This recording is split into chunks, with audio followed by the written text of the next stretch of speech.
شروع اللہ کا نام لے کر جو بڑا مہربان نہایت رحم والا ہے۔ الف لام را، یہ کتاب روشن کی آیتیں ہیں۔ ہم نے اس قرآن کو عربی میں نازل کیا ہے تاکہ تم لوگ سمجھ سکو۔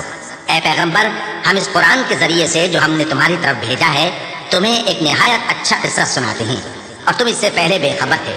جب یوسف نے اپنے والد سے کہا کہ ابا، میں نے خواب میں 11 ستاروں اور سورج اور چاند کو دیکھا ہے، دیکھتا کیا ہوں کہ وہ مجھے سجدہ کر رہے ہیں۔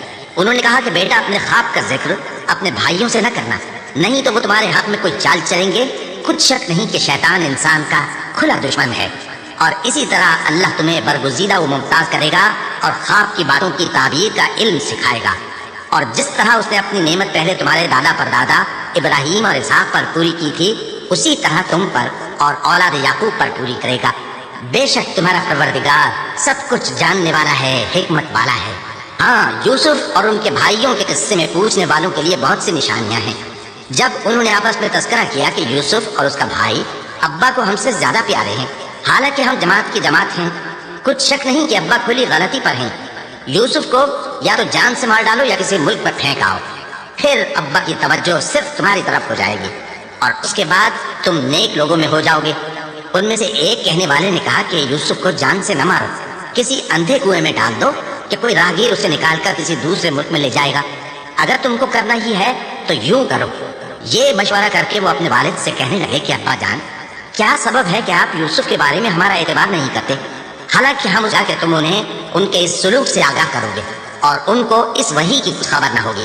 اور یہ حرکت کر کے وہ رات کے وقت باپ کے پاس روتے ہوئے آئے، کہنے لگے کہ ابا جان، ہم تو دوڑنے اور ایک دوسرے سے آگے نکلنے میں مصروف ہو گئے اور یوسف کو اپنے اسباب کے پاس چھوڑ گئے تو اسے بھیڑیا کھا گیا، اور آپ ہماری بات کو گو ہم سچ ہی کہتے ہیں باور نہیں کریں گے، اور ان کے کرتے پر جھوٹ موٹ کا لہو بھی لگا لائے۔ یعقوب نے کہا کہ یوں نہیں ہے، بلکہ تم اپنے دل سے یہ بات بنا لائے ہو۔ اچھا، صبر کہ وہی خوب ہے، اور جو تم بیان کرتے ہو اس کے بارے میں اللہ ہی سے مدد چاہیے۔ اور اب اللہ کی شان دیکھو کہ اس کنویں کے قریب ایک قافلہ وارد ہوا اور انہوں نے پانی کے لیے اپنا سقہ بھیجا، تو اس نے کنویں میں ڈول لٹکایا، یوسف اس سے لٹک گئے۔ وہ بولا، ظاہر قسمت، یہ تو ایک لڑکا ہے، اور اس کو قیمتی سرمایہ سمجھ کر چھپا لیا۔ اور جو کچھ وہ کرتے تھے اللہ کو خوب معلوم تھا، اور انہوں نے اس کو تھوڑی سی قیمت یعنی محدود چند درہموں پر بیچ ڈالا، اور وہ اس سے بیزار ہو رہے تھے۔ اور مصر میں جس شخص نے اس کو خریدا، اس نے اپنی بیوی سے جس کا نام زلیخا تھا کہا کہ اس کو عزت و اکرام سے رکھو، عجب نہیں کہ یہ ہمیں فائدہ دے یا ہم اسے بیٹا بنا لیں۔ اس طرح ہم نے یوسف کو سرزمین مصر میں جگہ دی، اور غرض یہ تھی کہ ہم ان کو خواب کی باتوں کی تعبیر سکھائیں۔ اور اللہ اپنے کام پر غالب ہے، لیکن اکثر لوگ نہیں جانتے۔ اور جب وہ اپنی جوانی کو پہنچے تو ہم نے ان کو دانائی اور علم عطا کیا، اور نیکوکاروں کو ہم اسی طرح بدلہ دیا کرتے ہیں۔ اور جس عورت کے گھر میں وہ رہتے تھے اس نے ان کو اپنی طرف مائل کرنا چاہا، اور دروازے بند کر کے کہنے لگی، یوسف جلدی آؤ۔ انہوں نے کہا کہ اللہ پناہ میں رکھے، وہ یعنی تمہارے میاں تو میرے آقا ہیں، انہوں نے مجھے اچھی طرح سے رکھا ہے، میں ایسا ظلم نہیں کر سکتا، بے شک ظالم لوگ فلاح نہیں پائیں گے۔ اور اس عورت نے ان کا قصد کیا اور انہوں نے اس کا قصد کیا۔ اگر وہ اپنے پروردگار کی نشانی نہ دیکھتے تو جو ہوتا سو ہوتا۔ یوں اس لیے کیا گیا کہ ہم ان سے برائی اور بے حیائی کو روک دیں، بے شک وہ ہمارے چنے ہوئے بندوں میں سے تھے۔ اور دونوں دروازے کی طرف بھاگے، آگے یوسف، پیچھے زلیخا، اور عورت نے ان کا کرتا پیچھے سے پکڑ کر جو کھینچا تو پھاڑ ڈالا، اور دونوں کو دروازے کے پاس عورت کا خاوند مل گیا۔ تو عورت بولی کہ جو شخص تمہاری بیوی کے ساتھ برا ارادہ کرے اس کی اس کے سوا کیا سزا ہے کہ یا تو قید کیا جائے یا اسے دکھ کا عذاب دیا جائے۔ یوسف نے کہا، اسی نے مجھ کو اپنی طرف مائل کرنا چاہا تھا۔ اور اس کے خاندان میں سے گواہ نے گواہی دی کہ اگر اس کا کرتا آگے سے پھٹا ہو تو یہ سچی اور یوسف جھوٹا ہے، اور اگر کرتا پیچھے سے پھٹا ہو تو یہ جھوٹی اور وہ سچا ہے۔ سو جب اس کا کرتا دیکھا تو پیچھے سے پھٹا تھا، تب اس نے زلیخا سے کہا کہ یہ تمہارا ہی فریب ہے، اور کچھ شک نہیں کہ تم عورتوں کے فریب بڑے بھاری ہوتے ہیں۔ یوسف اس بات کا خیال نہ کر، اور زلیخا تو اپنے گناہ کی بخشش مانگ، بے شک خطا تیری ہی ہے۔ اور شہر میں عورتیں گفتگویں کرنے لگیں کہ عزیز کی بیوی اپنے غلام کو اپنی طرف مائل کرنا چاہتی ہے، اور اس کی محبت اس کے دل میں گھر کر گئی ہے، ہم دیکھتی ہیں کہ وہ کھلی گمراہی میں ہے۔ پھر جب زلیخا نے ان عورتوں کی گفتگو جو حقیقت میں دیدار یوسف کے لیے ایک چال تھی سنی، تو ان کے پاس دعوت کا پیغام بھیجا اور ان کے لیے ایک محفل مرتب کی۔ اور پھل تراشنے کے لیے ہر ایک کو ایک ایک چھری دی اور یوسف سے کہا کہ ان کے سامنے آؤ۔ جب عورتوں نے ان کو دیکھا تو ان کا روب حسن ان پر ایسا چھا گیا کہ پھل تراشتے تراشتے اپنے ہاتھ کاٹ لیے اور بے ساختہ بول اٹھی کہ اللہ پاک ہے، یہ آدمی نہیں، یہ تو کوئی بزرگ فرشتہ ہے۔ زلیخا نے کہا تو یہ وہی ہے جس کے بارے میں تم مجھے تانے دیتی تھیں، اور بے شک میں نے اس کو اپنی طرف مائل کرنا چاہا مگر یہ بچا رہا، اور اگر یہ وہ کام نہ کرے گا جو میں اسے کہتی ہوں تو قید کر دیا جائے گا اور ذلیل ہوگا۔ یوسف نے دعا کی کہ پروردگار، جس کام کی طرف یہ مجھے بلاتی ہیں اس کی نسبت مجھے قید پسند ہے، اور اگر تو مجھ سے ان کے فریب کو نہ ہٹائے گا تو میں ان کی طرف مائل ہو جاؤں گا اور نادانوں میں سے ہو جاؤں گا۔ بس ان کے رب نے ان کی دعا قبول کر لی اور ان سے عورتوں کا داؤں ٹال دیا، بے شک وہی تو سننے والا ہے، جاننے والا ہے۔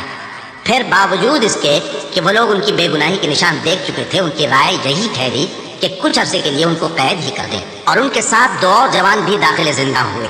ایک نے ان میں سے کہا کہ میں نے خواب دیکھا ہے، دیکھتا کیا ہوں کہ شراب کے لیے انگور نچوڑ رہا ہوں۔ دوسرے نے کہا کہ میں نے بھی خواب دیکھا ہے، میں یہ دیکھتا ہوں کہ اپنے سر پر روٹیاں اٹھائے ہوئے ہوں اور پرندے ان میں سے کھا رہے ہیں، تو ہمیں ان کی تعبیر بتا دیجئے کہ ہم تمہیں نیکوکار دیکھتے ہیں۔ یوسف نے کہا کہ جو کھانا تم کو ملنے والا ہے وہ آنے نہیں پائے گا کہ میں اس سے پہلے تم کو اس کی تعبیر بتا دوں گا۔ یہ ان باتوں میں سے ہے جو میرے پروردگار نے مجھے سکھائی ہیں۔ جو لوگ اللہ پر ایمان نہیں لاتے اور آخرت کا انکار کرتے ہیں، میں نے ان کا مذہب چھوڑ دیا ہے اور میں اپنے باپ دادا ابراہیم اور اسحاق اور یعقوب کے مذہب پر چلتا ہوں۔ ہمیں شایع نہیں ہے کہ کسی چیز کو اللہ کے ساتھ شریک بنائے، یہ اللہ کا فضل ہے ہم پر بھی اور لوگوں پر بھی، لیکن اکثر لوگ شکر نہیں کرتے۔ اے میرے قید خانے کے رفیقو، بھلا کئی جدا جدا آقا اچھے یا اللہ جو اکیلا ہے، سب پر غالب ہے؟ جن چیزوں کی تم اللہ کے سوا پرستش کرتے ہو وہ صرف نام ہی نام ہے جو تم نے اور تمہارے باپ دادا نے رکھ لیے ہیں، اللہ نے ان کی کوئی سند نازل نہیں کی۔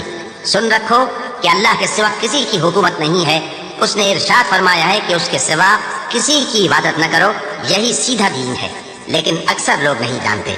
اے میرے قید خانے کے رفیقو، تم میں سے ایک جو پہلا خواب بیان کرنے والا ہے وہ تو اپنے آقا کو شراب پلایا کرے گا، اور جو دوسرا ہے وہ سولی دیا جائے گا اور پرندے اس کا سر نوچ کھائیں گے۔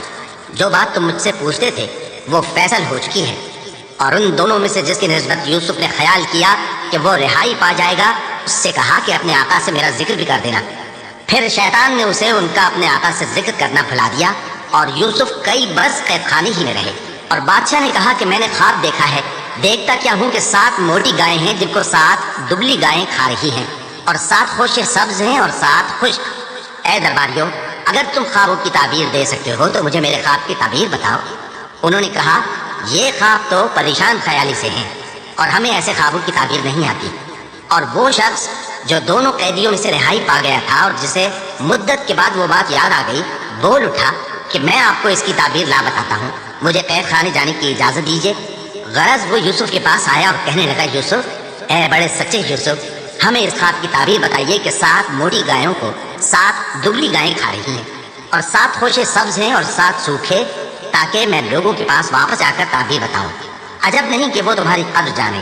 انہوں نے کہا کہ تم لوگ 7 سال متواتر کھیتی کرتے رہو گے، تو جو غلہ کاٹو تو تھوڑے سے غلے کے سوا جو کھانے میں آئے باقی کو خوشوں میں ہی رہنے دینا۔ پھر اس کے بعد خشک سالی کے 7 سخت سال آئیں گے کہ جو غلہ تم نے جمع کر رکھا ہوگا وہ سب کو کھا جائیں گے، صرف وہی تھوڑا سا رہ جائے گا جو تم احتیاط سے رکھ چھوڑو گے۔ پھر اس کے بعد ایک ایسا سال آئے گا کہ خوب مے برسے گا اور لوگ اس میں رس نچوڑیں گے۔ اور یہ تعبیر سن کر بادشاہ نے حکم دیا کہ یوسف میرے پاس لے آؤ۔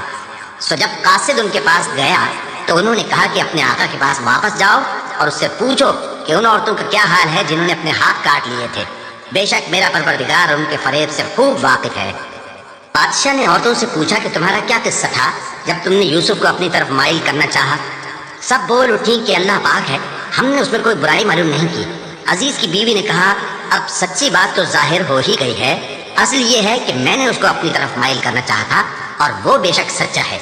یوسف نے کہا کہ میں نے یہ بات اس لیے پوچھی ہے کہ عزیز کو یقین ہو جائے کہ میں نے اس کی پیٹھ پیچھے اس کی امانت پہ خیانت نہیں کی، اور اللہ خیانت کرنے والوں کی چال کو چلنے نہیں دیتا۔ اور میں اپنے آپ کو پاک صاف نہیں کہتا، کیونکہ نفس امارہ انسان کو برائی ہی سکھاتا رہتا ہے، مگر یہ کہ میرا پروردگار رحم فرمائے۔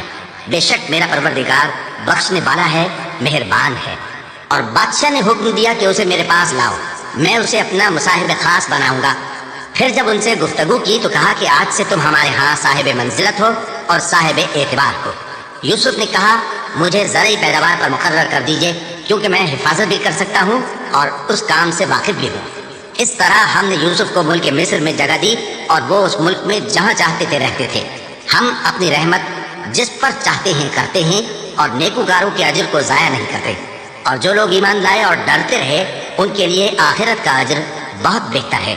और यूसुफ के भाई केनान से मिस्र में गल्ला खरीदने के लिए आए तो यूसुफ के पास गए तो यूसुफ ने उनको पहचान लिया और वो उनको ना पहचान सके।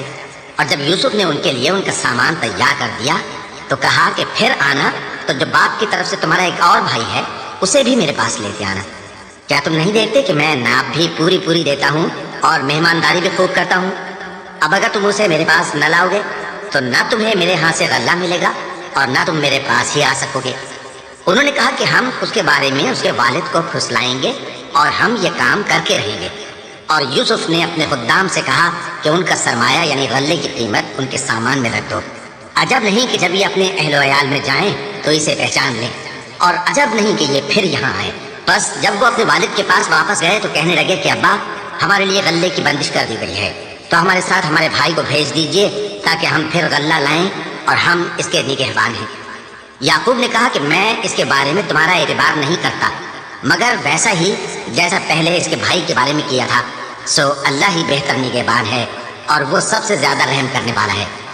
और जब उन्होंने अपना असबाब खोला तो देखा कि उनका सरमाया वापस कर दिया गया है। कहने लगे, अब्बा, हमें और क्या चाहिए? देखिए, ये हमारी पूंजी भी हमें वापस कर दी गई है और हम अपने अहलो अयाल के लिए फिर गल्ला लाएंगे और अपने भाई की निगहबानी करेंगे और एक बार शुक्र ज्यादा लाएंगे कि ये गल्ला जो हम लाए हैं थोड़ा है। याकूब ने कहा कि जब तक तुम अल्लाह का अहद न दो कि इसको मेरे पास सही और सालिम ले आओगे, मैं इसे हरगिज तुम्हारे साथ नहीं भेजने का, मगर ये कि तुम घेर लिए जाओ यानी बेबस हो जाओ तो मजबूरी है। बस जब उन्होंने वालिद को अपना कौल दिया तो याकूब ने कहा कि जो कौल करार हम कर रहे हैं उसका अल्लाह जानिन है। और फरमाया कि ऐ मेरे बेटो, एक ही दरवाजे से दाखिल न होना बल्कि जुदा जुदा दरवाजों से दाखिल होना, और मैं अल्लाह की तकदीर को तो तुमसे रोक नहीं सकता। बेशक हुक्म अल्लाह ही का है, मैं उसी पर भरोसा रखता हूँ और अहले तवक्कुल को उसी पर भरोसा रखना चाहिए। और जब वो उन मकामात से दाखिल हुए जहाँ जहाँ से दाखिल होने के लिए उनके वालिद ने उनसे कहा था, तो वो तदबीर अल्लाह के हुक्म को जरा भी टाल नहीं सकती थी। हाँ, वो याकूब के दिल की ख्वाहिश थी जो उन्होंने पूरी की थी। और बेशक वो साहिब इल्म थे, क्योंकि हमने उनको इल्म सिखाया था, लेकिन अक्सर लोग नहीं जानते। और जब वो लोग यूसुफ के पास पहुंचे तो यूसुफ ने अपने हकीकी भाई को अपने पास जगा दी और कहा कि मैं तुम्हारा भाई हूँ, तो जो सुलूक ये हमारे साथ करते रहे हैं उस पर अफसोस न करना। फिर जब उनका असबाब तैयार कर दिया तो अपने भाई के थैले में आबखोरा रख दिया। फिर जब वो आबादी से बाहर निकल गए तो एक पुकारने वाले ने आवाज दी कि काफले वालों, तुम तो चोर हो। वो उनकी तरफ मुतवज्जे होकर कहने लगे कि तुम्हारी क्या चीज खोई गई है? वो बोले कि बादशाह का कटोरा खोया गया है और जो शख्स उसको लेके आए उसके लिए एक बार शुक्र इनाम, और मैं इसका जामिन हूँ। वो कहने लगे कि अल्लाह की कसम, तुमको मालूम है कि हम इस मुल्क में इसलिए नहीं आए कि खराबी करें और न आए, हम जिसके चाहते हैं दर्जे बुलंद करते हैं और हर इल्म वाले से बढ़कर एक बड़ा इल्म वाला है। बिरादरान यूसुफ ने कहा कि अगर इसने चोरी की हो तो कुछ अजब नहीं कि इसके एक भाई ने भी पहले चोरी की थी, मगर यूसुफ ने उस बात को अपने दिल में मख्फी रखा और उन पर जाहिर न होने दिया, यानी ज़ेरे लब कहा कि तुम बड़े बुरे हो और जो तुम बयान करते हो अल्लाह उसे खूब जानता है। वो कहने लगे कि ऐ अजीज, इसके वालिद बहुत बूढ़े हैं और इससे बहुत मोहब्बत रखते हैं, तो इसको छोड़ दीजिए और इसकी जगह हम में से किसी को रख लीजिए। हम देखते हैं कि आप एहसान करने वाले हैं। यूसुफ ने कहा कि अल्लाह पनाह में रखे कि जिस शख्स के पास हमने अपनी चीज पाई है उसके सिवा किसी और को पकड़ लें। ऐसा करें तो हम बड़े बेइंसाफ हैं। आखिर जब वो उससे नाउम्मीद हो गए तो अलग होकर सलाह करने लगे। सबसे बड़े ने कहा, क्या तुम नहीं जानते कि तुम्हारे वालिद ने तुमसे अल्लाह का अहद लिया है और इससे पहले भी तुम यूसुफ के बारे में कसूर कर चुके हो? तो जब तक वालिद साहब मुझे इजाजत न दें मैं तो इस जगह से हिलने का नहीं, या अल्लाह मेरे लिए कोई फैसला करे और वो सबसे बेहतर फैसला करने वाला है। तुम सब वालिद साहब के पास वापस जाओ और कहो कि अब्बा, आपके साहबजादे ने वहां जाकर चोरी की और हमने तो अपनी दानिश के मुताबिक आपसे उसके ले आने का अहद किया था, मगर हम गैर की बातों के जानने और याद रखने वाले तो नहीं थे।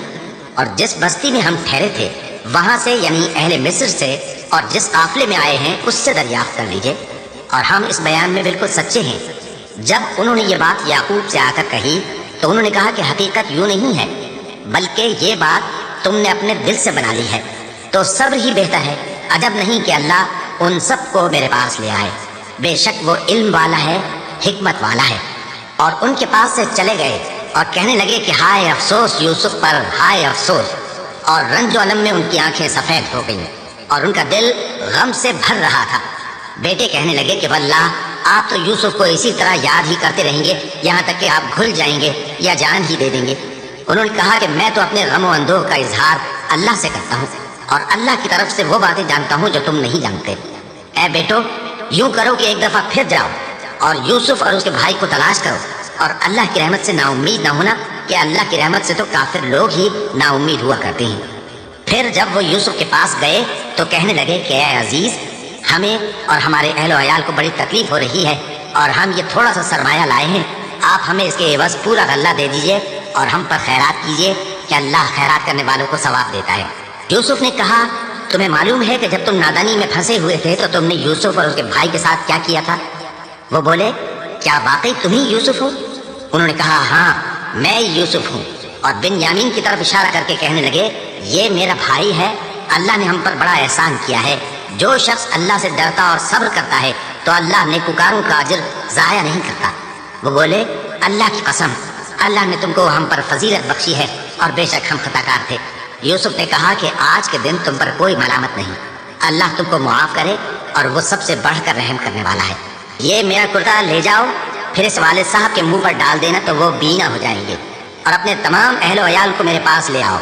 और जब काफिला मिस्र से रवाना हुआ तो उनके वालिद कहने लगे कि अगर मुझको ये ना कहो कि बूढ़ा बहक गया है तो मुझे तो यूसुफ की बू आ रही है। वो बोले कि वल्लाह आप उसी कदीम गलती में मुब्तला हैं। मगर जब खुशखबरी देने वाला आ पहुंचा तो उसने कुर्ता उनके मुंह पर डाल दिया, सो वो बीना हो गए और बेटों से कहने लगे, क्या मैंने तुमसे नहीं कहा था कि मैं अल्लाह की तरफ से वो बातें जानता हूँ जो तुम नहीं जानते? बेटों ने कहा कि अब्बा, हमारे लिए हमारे गुनाह की मग़फ़िरत मांगिए, बेशक हम खताकार थे। फरमाया, मैं अपने परवरदिगार से तुम्हारे लिए बख्शिश मांगूंगा, बेशक वो बख्शने वाला है, मेहरबान है। फिर जब ये सब लोग यूसुफ के पास पहुंचे तो उन्होंने अपने वालिदैन को अपने पास जगह दी और कहा, मिस्र में दाखिल हो जाइए, अल्लाह ने चाहा तो अमन अमान से रहिएगा। और अपने वालिदैन को तख्त पर बिठाया और सब उनके आगे सजदे में गिर पड़े। और उस वक्त यूसुफ ने कहा, अब्बा जान, ये मेरे उस ख्वाब की ताबीर है जो मैंने पहले बचपन में देखा था। मेरे परवरदिगार ने उसे सच कर दिया और उसने मुझ पर बहुत से एहसान किए हैं कि मुझको कैद खाने से निकाला और उसके बाद के शैतान ने मुझ में और मेरे भाइयों में फसाद डाल दिया था, आपको गांव से यहाँ लाया। बेशक मेरा परवरदिगार जो चाहता है तदबीर से करता है, वो इल्म वाला है, हिकमत वाला है। जब ये सब बातें हो ली तो यूसुफ ने अल्लाह से दुआ की कि ऐ मेरे परवरदिगार, तूने मुझको हुकूमत से नवाजा और ख्वाबों की ताबीर का इल्म बख्शा। ऐ आसमानों और ज़मीन के पैदा करने वाले, तू ही दुनिया और आखिरत में मेरा कारसाज है। तू मुझे दुनिया से अपनी इताअत की हालत में उठाइयो और आखिरत में अपने नेक बंदों में दाखिल कीजो। ऐ पैगंबर, ये अखबार गैब में से हैं जो हम तुम्हारी तरफ भेजते हैं। और जब बरादरान यूसुफ ने अपनी बात पर इत्तेफाक किया था और वो फरेब कर रहे थे तो तुम उनके पास तो न थे, और बहुत से आदमी गो तुम कितनी ख्वाहिश करो ईमान लाने वाले नहीं हैं, और तुम उनसे उस खैर खाही का कुछ सिला भी तो नहीं मांगते। ये कुरान और कुछ नहीं, तमाम जहानों के लिए नसीहत है। और आसमान ज़मीन में बहुत सी निशानियां हैं जिन पर से ये गुजरते हैं और उनको नज़रअंदाज कर देते हैं, और ये अक्सर अल्लाह पर ईमान नहीं रखते मगर इसके साथ शिर्क भी करते हैं। तो क्या ये इस बात से बेखौफ हैं कि इन पर अल्लाह का अज़ाब नाजिल होकर इनको ढांप ले या इन पर नागहा क़यामत आ जाए और इन्हें खबर भी ना हो? कह दो, मेरा रास्ता तो ये है, मैं अल्लाह की तरफ बुलाता हूँ समझ बूझ कर। मैं भी लोगों को अल्लाह की तरफ बुलाता हूँ और मेरे पैराव भी, और अल्लाह पाक है और मैं शिर्क करने वालों में से नहीं। और हमने तुमसे पहले बस्तियों के रहने वालों में से मर्द ही भेजे थे जिनकी तरफ हम वही भेजते थे। क्या इन लोगों ने मुल्क में सैर सियाहत नहीं की कि देख लेते कि जो लोग इनसे पहले थे उनका अंजाम क्या हुआ? और मुत्तकियों के लिए आखिरत का घर बहुत अच्छा है, क्या तुम समझते नहीं? यहाँ तक कि जब पैगंबर नाउमीद हो गए और उन्होंने ख्याल किया कि अपनी नुसरत के बारे में जो बात उन्होंने कही थी उसमें वो सच्चे न निकले, तो उनके पास हमारी मदद आ पहुंची। پھر جسے ہم نے چاہا بچا دیا اور ہمارا عذاب اتر کر گناہگار لوگوں سے پھیرا نہیں کرتا۔ ان کے قصے میں عقل مندوں کے لیے عبرت ہے۔